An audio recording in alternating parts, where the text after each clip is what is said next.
大家好，欢迎来到大卫军情局。今天是美西时间11月22号。今天周末咱们聊一期军事科技的话题。英国的龙火激光武器实验成功了，那它的真实战斗力如何？有没有可能支援给乌克兰抵抗侵略者俄罗斯的无人机？结论可能会超出你的想象。根据英国政府、路透社以及其他军事媒体的综合报道，英国这个龙火激光武器实验成功了。有朋友就问，这2024年不就已经实验成功了吗？这次是一个实战的加强版。根据数据，它呢超视距击落了一个3.6公里之外的小目标。这儿呢是一个高速运行的无人机，时速达到了650公里，唰，一束激光追过去，10秒钟之内这个无人机的关键部件融化了，然后是坠地。既然是实战成功了，接下来那就是真金白银的花钱订购了。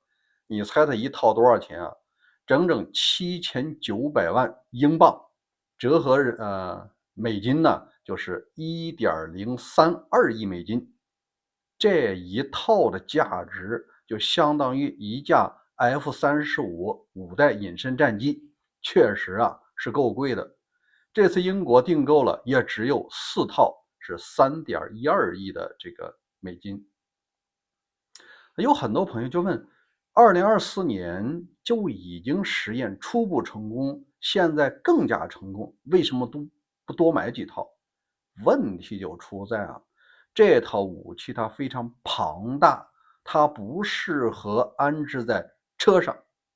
因为大家都知道，现在的战争已经不再是什么坦克对轰那个坦克在这个几百美金的无人机面前，那就是个靶子。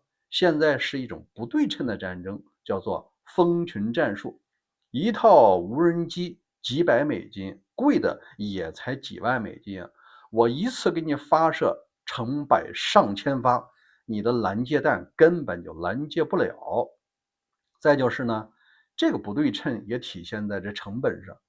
你看美国的拦截武器爱国者，这一发500万美金没了，最便宜的300万美金没了，就那星空机关炮那一发嘟嘟嘟，那就是3000美金没了，那一发就是1000美金所以说，对于真正拦截一定要降低成本，你才能把这战争耗下去。耗到最后，谁撑不下去，谁就投降。现在的俄乌战场，它就是这么回事儿。双方打的不仅仅是武器，更多的是什么？双方的国力以及背后的支持者，你能否给了真玩意儿出来？所以在2024年英国实验的时候就获得了初步的成功。当初他希望能够装载在车上，你的机动性那就增加多了。平时在那个机库里待着，方便的时候就隐蔽发射。如果说基辅能有100套这样系统那成本可就能够大大的降低了。但现在我们也能够猜到原因，为什么没有推出车载版？它有2个指标值得咱们关注，那就是这个50千瓦的激光武器，它对于稳定高功率的电力有硬需求，而目前呢你车上无法满足。第二它有一个庞大的散热系统，而这些东西都是车上你装不下的。所以说目前能适合它的既不是车载也不是机载，而只能是舰载。那它的作用是什么呢？这就和密集阵很相像了，无非是密集阵通过这个密集的子弹往外输出，它呢是密集的激光，终究比那个要便宜。因为在舰艇上它有稳定的电力输出，也有比较庞大的区域能够让它放置散热系统，说明这套武器还是有它的局限性的。也许随着未来的迭代，它能够实现车载。有朋友就问，这套系统它的精度如何，真实战斗力怎么样？这战斗力还是相当惊人的。但难点不在于精度，而在于跟踪。我给大家稍微普及一下，激光武器啊，实际上就是高能激光短时间内啊烧灼这个战斗部金属，直接给它烧穿了。那问题是啊，你得预测到这个无人机或者导弹的轨道，这个需要这个高算力芯片的加持，而英国啊完全没问题在这块儿。这是第一步，你先识别了来袭的导弹、无人机或者其他的战斗设备。第二就是你这套激光得打准，打完了以后呢，你要烧灼10秒，它才能够真正把它烧化。第一步是你能够及时的发现目标，预测它的轨迹。第二步，那就是最为关键的，你得追踪这个目标，持续高功率的激光输出，才能把它的战斗部和重要的动力单元啊，给它高温融化啊，失去动力直接栽下来。这个就考验什么呢？一个时速600多公里的无人机，你得追着它烧上10秒钟，才能真正发挥激光融化金属的作用。1-2秒钟啊，没用啊，它照飞不误。这个实际上是最难的。